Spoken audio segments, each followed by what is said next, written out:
Doctor Narasimha प्रसाद चरती professionally जने Indo allopathic doctor किंतु छोटरू मोर निशा रही संगीत प्रति छोट पिला बेलू मोर संगीत प्रति आग्रह बापा को इंस्पायर भाव ग्रहण करी मु मोर संगीत साधना आरंभ करी 3 वर्ष बयस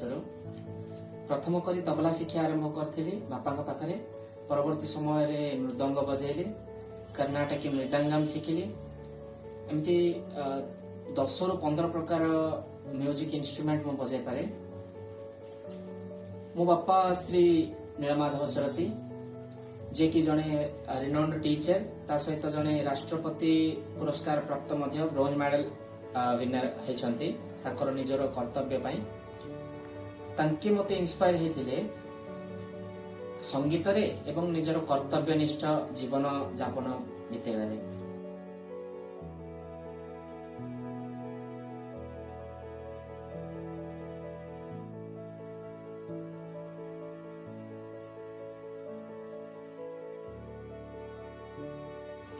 परवर्ती समय रे मु पाठपढ़ा चलेली वर्तमान मु डाक्तरी शिक्षा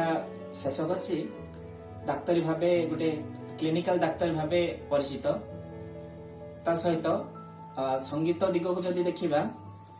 विभिन्न प्रकार स्टेज शो गुडा करे पार्टिसिपेट करछि विभिन्न अवार्ड मध्य मिलिछि विभिन्न अवार्ड अधिकारी मध्य होइछि Odia heart corporate professional award 2018 सेथि मध्य गोटे सेटा थिला 2018 रे रश्मि रंजन भाईना जो Odia film industry Konark entertainment रो से माने इनवाइट करथिले मो सेटा थिला मोर प्रथम सफलता। परवर्ती समय एमती विभिन्न स्टेज शो गुडा करे मध्य पार्टिसिपेट करछि ता सहित वर्तमान रिसेंटली कहबा को गले 27th all India dance and drama with music festival सेथिरे तबला रे और मृदंगम रे कर्नाटकी मृदंगम जहा सेथिरे पार्टिसिपेट करी उभय थिरे सफलता हासिल करछि।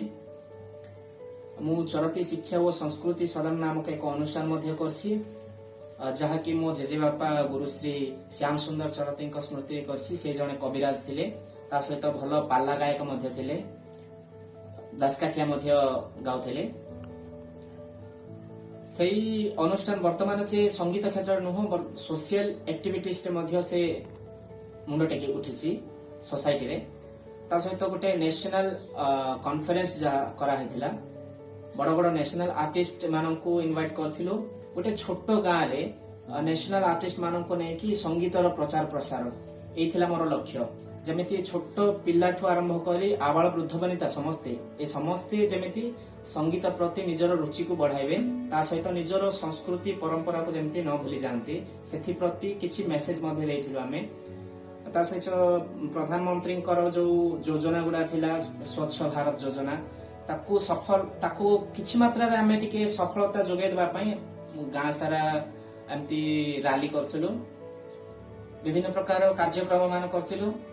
जो द्वारा कि लोक माने सब गैदर हे पारिबे विभिन्न बड़ बड़ लोक मानक इनवाइट करथिलु जो माने कि विभिन्न प्रकार उपदेश माध्यम रे लोक मानक बुझाइथिले सेही भलिया भाबे मध्ये सोशल एक्टिविटीज किछि करिछु वर्तमान मु मध्य सेटा को आगे बढ़े नेबा पाए बोली कि यंगस्टर मानक इनवाइट भी करूछि सो यंगस्टर मानकर कर्तव्य एथिरे बहुत रहिछि सोसाइटी को आगो को बढ़ाई नेबा को हेले युवा समाज ही पारिबो युवा समाज को मु एई वार्ता देबा को चाहूछि कि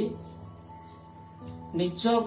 कौनसी प्रॉब्लम को बेसी बड़ बोली भाब नाही सिचुएशन को अपेक्षा कर नाही निजर जहा समय आसीबो ताकू अपॉर्चुनिटी रे चेंज कर दियो देखिबो सक्सेस आपे आपे चली आसीबो सक्सेस होछि एमिति गोटे जिनिस जहा कि बसी रहिले तो आसीबनी निजर कर्तव्य निष्ठ रहबा दरकार ता सहित किछि परिश्रम मध्य दरकार।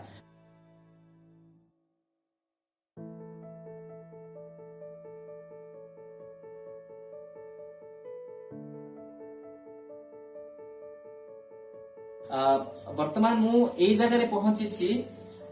मते आपण जो देखि पारुछंती तार मुख्य पुरोधा जे मते आपन ए जो सोशल मीडिया रो डायरेक्टर वर्तमान रे सोशल मीडिया रो डायरेक्टर होचंती हमरो ए टैलेंट ओडिसा। सो ए टैलेंट ओडिसा को मो धन्यवाद देबा चाहूची जे कि यंगस्टर मानन को तांकर लुकायित प्रतिभा को बाहर को आनिया पई से जो प्रयास करछि से जो अपॉर्चुनिटी दोछि सेथि पई मो तांको बहुत बहुत धन्यवाद दोछि। Thank you talent Odisha. मते एई भलिया सुजोग दैथिबारु एमति किछि मोर इंस्पिरेशनल टाक हुए तो किछि यंगस्टर मानन को इंस्पायर करिवो बोली भाबुछि। सब यंगस्टर मानन को मध्य मो जणै दोछि कि टैलेंट ओडिसा को सपोर्ट करो। देखिबे टैलेंट ओडिसा निजर एमिति पारदर्शिता देखैबा को आगे बढ़िबो जे ओडिसा रो टैलेंट सब पूरा भारत विदित हेबे। भारत कोन विश्व विदित हे जिबे। Thank you talent Odisha.